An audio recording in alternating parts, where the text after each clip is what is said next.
प्रिय भक्तों, आज के इस वीडियो में हम विशेष रूप से बात करेंगे योगिनी एकादशी के विषय में। योगिनी एकादशी पर हम बार बार वीडियो बना रहे हैं क्योंकि इसके विषय में कुछ जानकारियां महत्वपूर्ण हैं जो आप तक पहुंचनी आवश्यक है। अगर समय से पहले वो आपको ना मिले तो आप पाप के भागी हो सकते हैं और हम नहीं चाहते कि कोई भी हरिभक्त पाप का भागीदार हो। आज के वीडियो का मूल विषय है कि आपका जो व्रत है इस एकादशी का, वो एकादशी में ना हो कि द्वादशी को किया जाएगा। एकादशी सूर्य के मुख से प्राप्त नहीं हो रही है, तो ऐसी स्थिति में क्या व्यवस्था की है शास्त्रों ने? पुराण क्या कहते हैं, शास्त्र क्या कहते हैं कि हमें ऐसी स्थिति जब उत्पन्न हो कि किसी भी दिन एकादशी सूर्य के मुख से ना हो तो व्रत किस दिन करना चाहिए, इसके नियम क्या है, विधि क्या है, कैसे पूजन करना चाहिए, कैसे इस व्रत को पूर्ण करना चाहिए और इसका पालन कब करना चाहिए।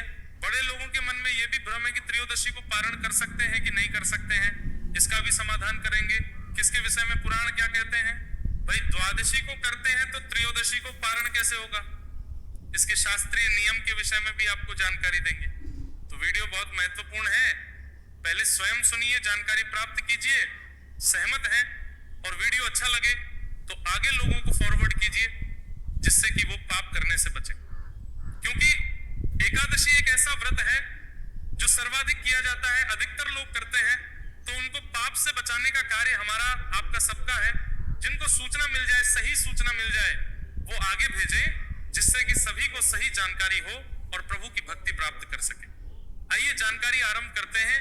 आपसे निवेदन है कि वीडियो यदि थोड़ा सा भी उपयोगी लगे तो एक बार लाइक अवश्य कीजिएगा, जितना हो सके शेयर कीजिए, चैनल पर नए हैं तो सब्सक्राइब करना हो लीजिए क्योंकि ये प्रतिष्ठित ज्योतिष संस्थान का चैनल है।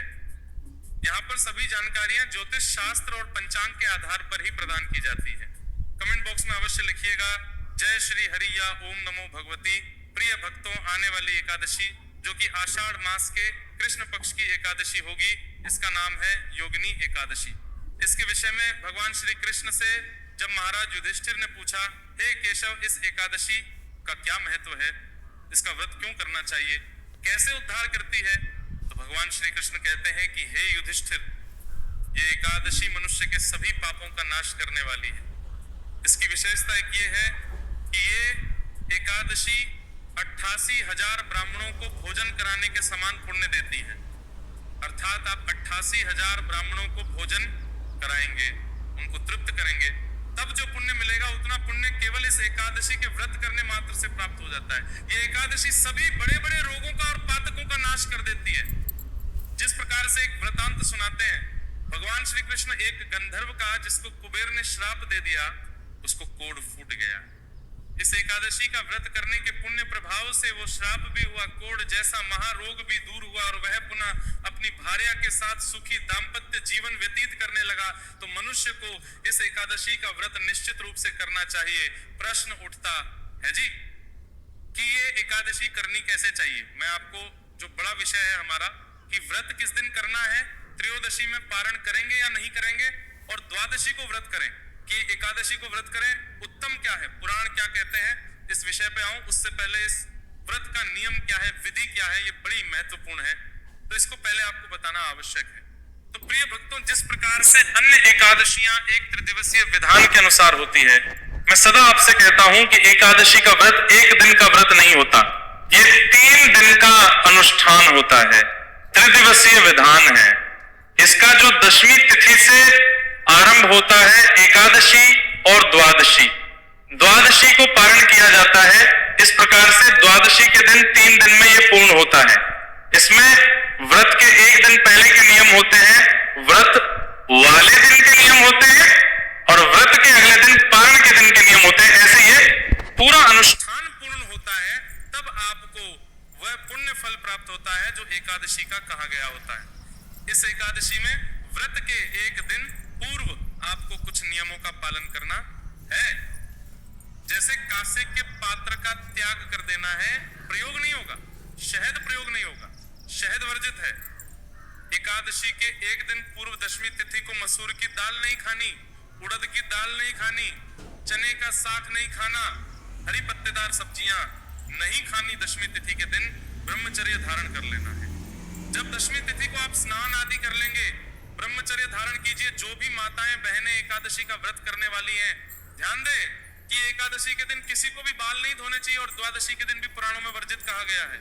इसीलिए आपको अगर शुद्धि के लिए बाल धोने हैं तो दशमी तिथि को धो लीजिए। कई बार ऐसी अवस्था आ जाती है कि जी बार ऐसा है, इस बार में तो धो नहीं सकते, तो क्या करें इस बार का। उस अवस्था में आप जो बाल धोने के लिए जल भर रहे हैं ना, उस जल में थोड़ा सा कच्चा दूध मिला लीजिए और उससे बाल धो लीजिए। साबुन शैम्पू का प्रयोग ना करें। शुद्धि के लिए बाल धोने हैं, इससे पूर्ण रूप से शुद्धता मानी गई है, शास्त्रीय नियम है। तो दशमी तिथि को नियमों का पालन करते हुए पूर्ण रूप से शुद्धता ग्रहण करें और ब्रह्मचर्य का पालन करें। एकादशी के दिन सूर्योदय से पहले उठ जाएं। सुबह में उठने के बाद स्नान आदि कीजिए, स्वच्छ वस्त्र धारण कीजिए।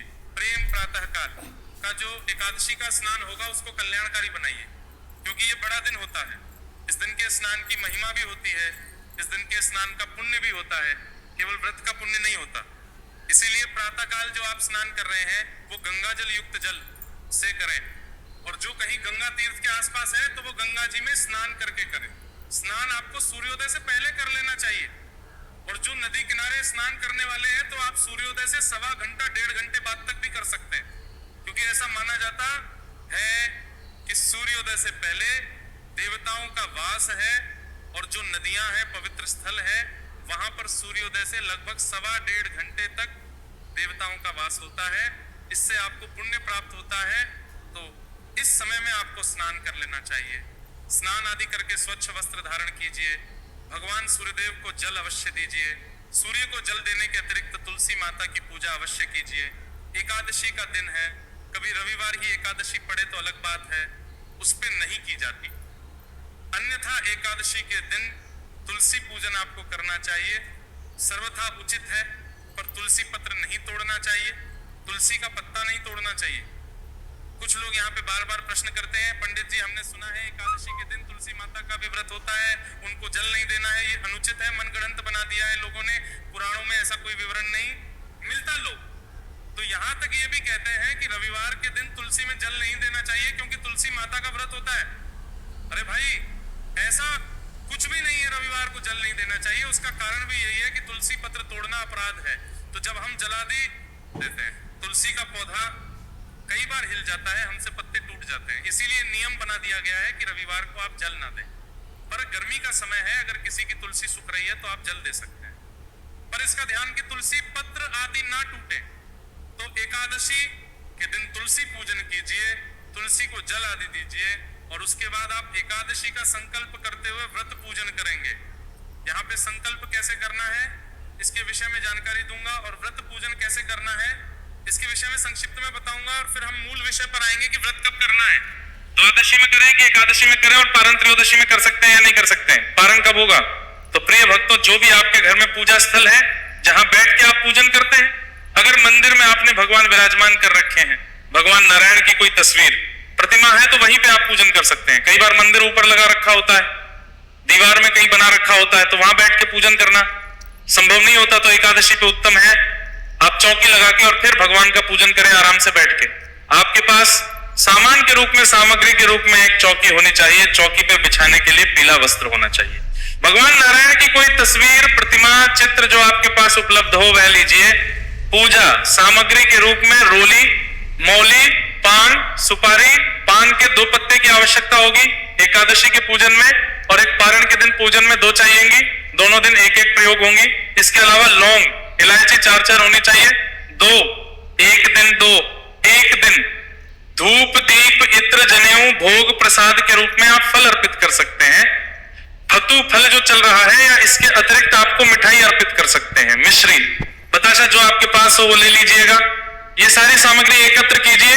सामग्री एकत्र करके आसन लगा के, और जो आपके यहाँ पूजा स्थल है वहां पे पूर्व दिशा की ओर या उत्तर दिशा की ओर मुख करके बैठ जाइए।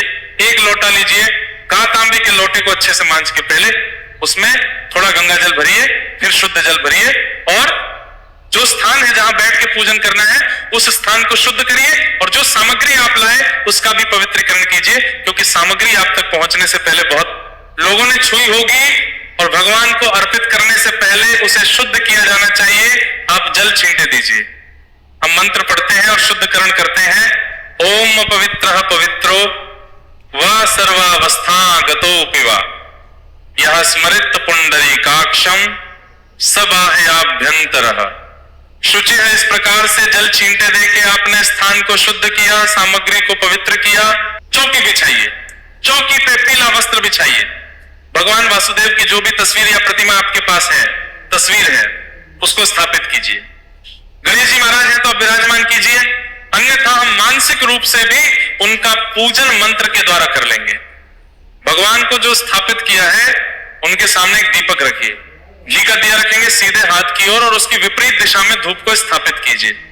इस भगवान की स्थापना करने के बाद लोटे में जो जल आपने भरा है उसमें से थोड़ा सा जल दूसरे पात्र में ले लीजिए, किसी गिलास, कटोरी या और कोई लोटा है दूसरा, तो उसमें ये आपकी अपनी आचमनी के लिए प्रयोग होगा। क्योंकि पूजा आरंभ करने से पहले पूजाकर्ता को अपने आप को शुद्धिकरण करके और पूजा के योग्य करना होता है, जो आपने अलग से जल लिया है। इसमें से एक चम्मच जल हाथ पे लीजिए, हाथ धो लीजिए। हाथ धोने के बाद एक एक चम्मच जल अपने सीधे हाथ पे लीजिएगा और एक एक मंत्र पर पी लीजिएगा। 3 मंत्र पर एक एक चम्मच करके 3 चम्मच जल पीना है। ओम माधवाय नमः जल लीजिए, पी जाइए।